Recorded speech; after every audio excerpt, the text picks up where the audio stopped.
Hey everybody, welcome back to Tired Old Queen at the Movies. If you haven't subscribed yet, please do so. Hit that like if you like the video, and hit that bell notification if you want to know every time a new video comes out. And now, let's go see the tired old queen at the movies, Steve Hayes. I love you. I love you. Come in.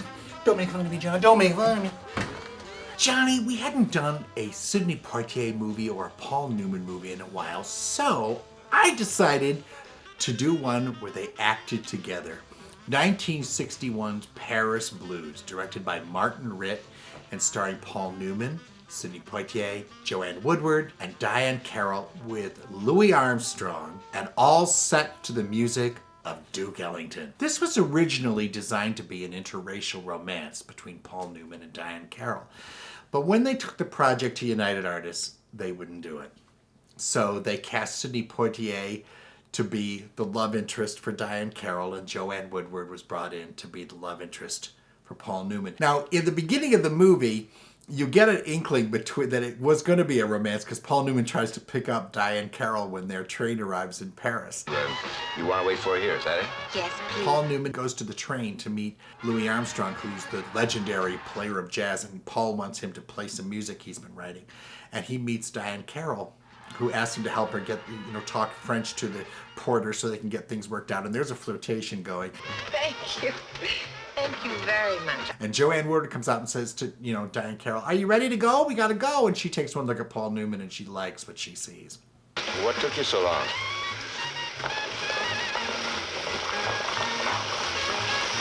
Paul Newman and Sidney are jazz musicians, and they're living the high life in Paris. The movie opens in the club that they're playing.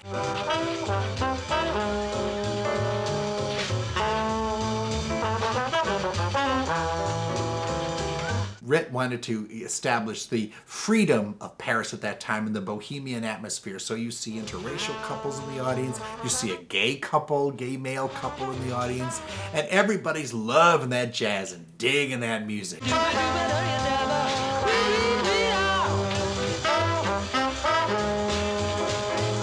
And these two American women, Joanne Woodward and Diahann Carroll, come in. The basic conflict is this.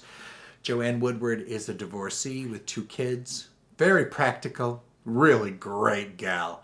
Do you collect dolls? No. Those are for the kids. My kids. I have 2 children. And she's madly in love with Paul Newman. He likes her. He beds her just one more girl to bed, and then he realizes he's pretty stuck on her. You're a nut.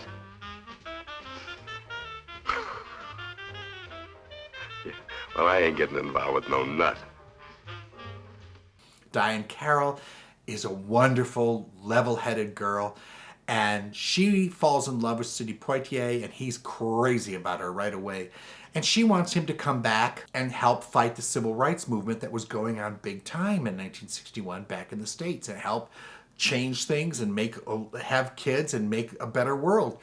And he doesn't want to do it. He said, "I came over here to get away from all that." Well, we certainly don't need to sit down for lunch and get club for it. Amen. But we do need our roots, don't we? And where our roots are, our home is. And Newman says the same thing to Joanne Woodward. "Look, baby, I'm a jazz musician. My work always comes first. And over here, I don't want the responsibility of having a kid." So that's basically the thing of the whole movie. Will they go to America with these girls? Will true love win out, or won't it? I got my life all arranged like I told you. I got no time for what you want. I wanted you. It's very romantic. It was shot in black and white, which I think is kind of unusual because Paris is just such a glorious city, but it's shot in the fall in black and white. All of the major tourist attractions are covered. Oh, it's all so... I don't know what. Picaresque? Charming, colorful. Yes, all right. But you get a feel of that nightlife and the romanticism of Paris at that time.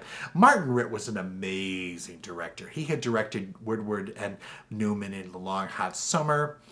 He went on to direct Norma Ray. He directed Paul Newman in Hood. He was an actor's director. They really gave their best. The music is sensational. It's all Duke Ellington.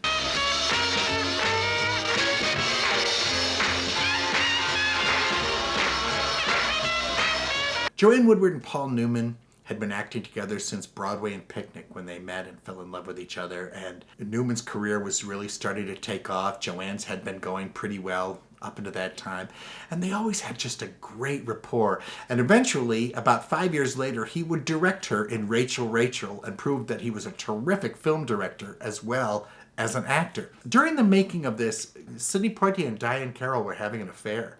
Poitier was married, he had children. Diahann Carroll was married, she had children, and they had met during Porgy and Bess and started an affair, and it was pretty hot and heavy when this movie was made. Excusez-moi. Continuez. Continuez.